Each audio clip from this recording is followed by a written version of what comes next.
Think about the last time you tried to convince someone to do something. You push your point, you lay out the logic, and instead of agreeing, they dig their heels in. In the next 5 minutes, we are going to build a custom 3-step communication plan. By the end of this video, you will have a specific script designed to help you secure willing cooperation. This method is based on the psychological principles documented by Dale Carnegie. His approach relies on working with human nature instead of fighting against it. To make this work, grab a pen and paper.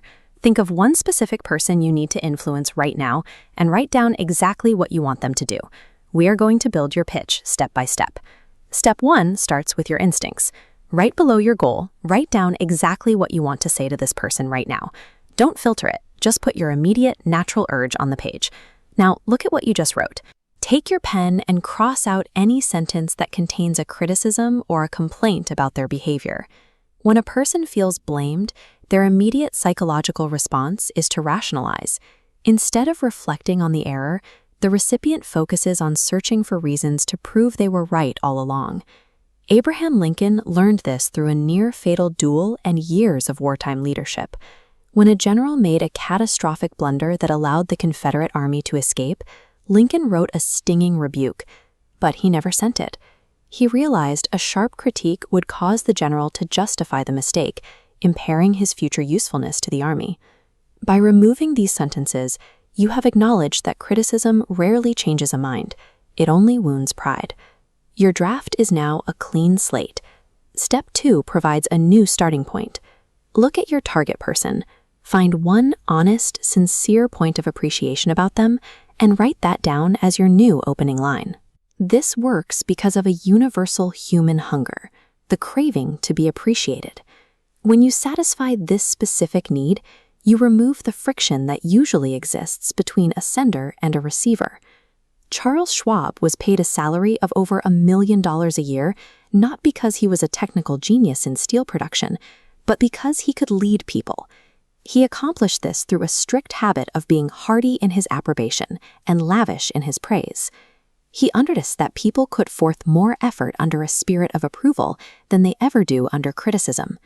However, this only works if you avoid the trap of cheap flattery. If the recipient detects an insincere compliment manufactured just to manipulate them, the entire process fails. Look at this comparison. Flattery is selfish and false. It is a counterfeit used to buy a result. Sincere appreciation is unselfish.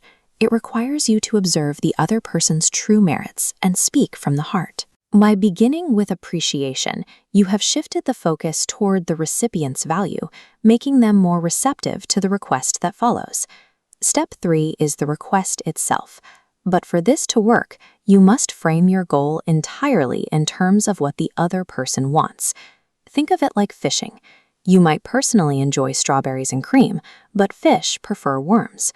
When you bait the hook, you don't use what you want, you use what they want. This letter asking for earlier deliveries was ignored for focusing on the sender's problems. We are handicapped because freight is delivered late. The reframed version succeeds by offering a direct customer benefit. If you deliver in the morning, your trucks will keep moving. Go back to your worksheet. Review the request you want to make. If you see the words "I want," "I need," or "my company desires," cross them out. Rewrite the sentence to show the other person how taking this action helps them solve one of their own problems. When you complete this step, your own objective is aligned with the genuine desires of the person you are trying to influence. Your worksheet is now complete. These 3 steps have replaced a typical demand with a sequence designed to bypass the usual friction of human interaction. You have removed the blame that triggers defensiveness, used appreciation to validate the recipient, and aligned your request with their own interests.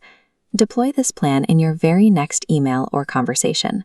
When you stop fighting human nature and start working with it, you will see natural resistance shift into willing cooperation.